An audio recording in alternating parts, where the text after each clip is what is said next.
Success without goals is meaningless. How would we even know that we succeeded if we didn't have a goal that was fulfilled? Whether that goal was consciously stated or just unconsciously assumed or felt, that goal has to be there in order for us to say that we arrived at the goal, in order for us to say that we succeeded. If we look at it from the other way around, goals are what keep us focused. If we don't have a goal, there's nothing to focus on. It would be like a marksman just shooting around the practice area, and if he happened to hit a target, okay. On the other hand, if the bullseye is the goal, is what they're focusing on, then the focus becomes very acute and powerful. For a goal to be motivating, we have to know what the purpose of the goal is. We have to have a sense of what's important to us, what we value. That goal has to be developed in a way that has meaning and that brings about a fulfillment of that meaning, of some purpose, because otherwise it's just a random goal. So often in school, as an example, when we're learning, we're given goals. Oh, do these problems, write this paper, read this book, read this article, but those aren't meaningful. They're just so often assigned, and they're supposed to have meaning, but that meaning isn't engaged. It's not elicited. We hear all the time from students, I don't know why I'm in school. I don't know what the purpose of this class is. Why do I have to take this class and that class? How is it ever going to be relevant to me? If that relevancy isn't established, goals are just mechanical and they don't engage any passion. In order for the goal to engage real passion and hence real attention and motivation and movement in us, they have to be meaningful. It has to be relevant to us somehow. Now, oftentimes we'll hear from students, none of these classes mean anything to me, or this assignment that I have at work doesn't mean anything to me. When we sit and talk with them about it, we find that they've never really done much to determine what meaning it could have, how it could be relevant to them, or how it could be relevant to the outcomes that they're moving towards. Whether, again, the outcomes are in terms of learning and eventual future outcomes, or whether it's learning at their job. There is a responsibility on our side as learners or as somebody that's wanting to succeed in career to really take the time to go, how could this be meaningful to me? How could this be relevant to my life?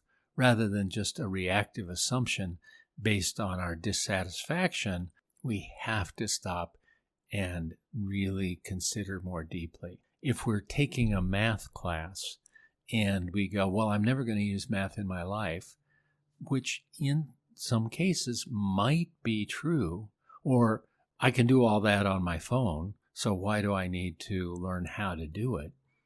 They're not considering that deeper impact of learning a different area of knowledge, the impact that that has on their brain and how their brain develops and the network of synaptic patterns that are engaged in the brain that will then be useful when applied to other things, because that capacity to think about something in a different way has been engaged.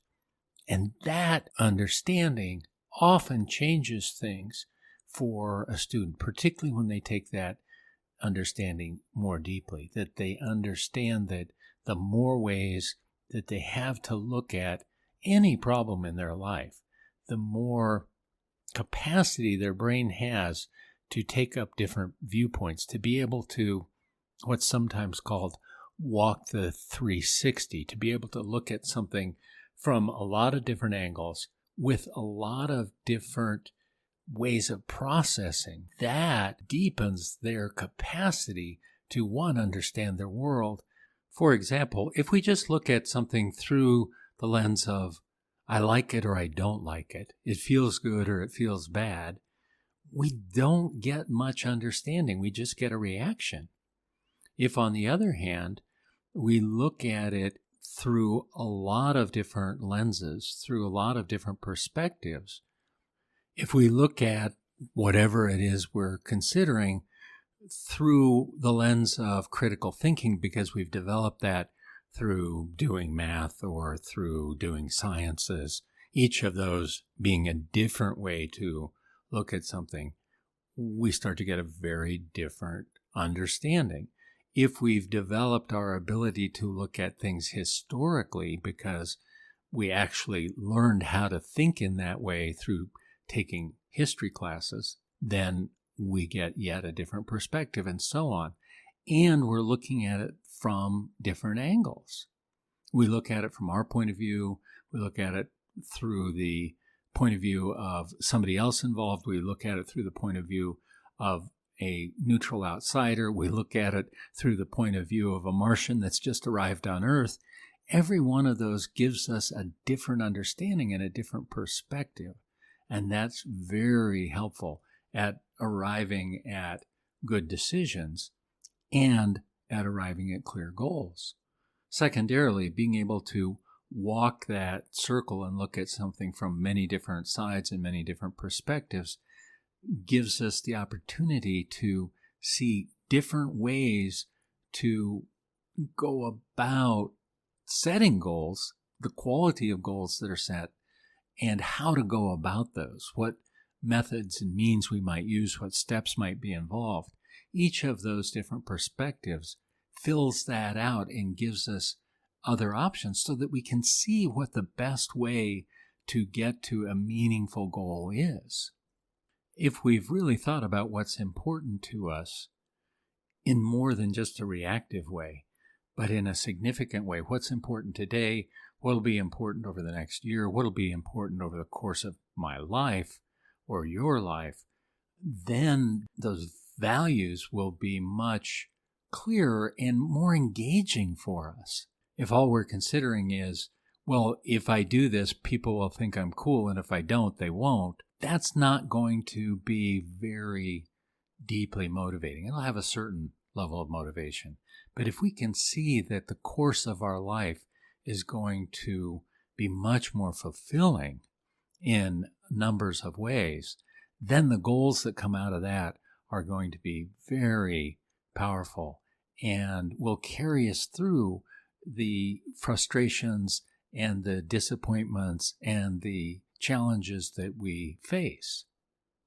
If, for instance, making $1 million or doing something that'll make the world a better place, or living in some place in the world that really makes us very happy, or whatever it is, if our goals line up with that, we're going to be so much more motivated, and consequently, we're going to be so much more focused.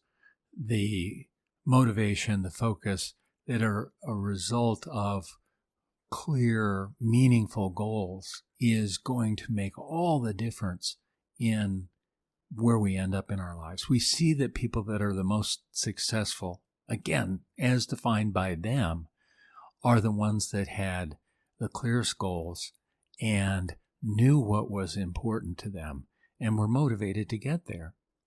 Make sure that these things are in place for you. You and your life are worth this.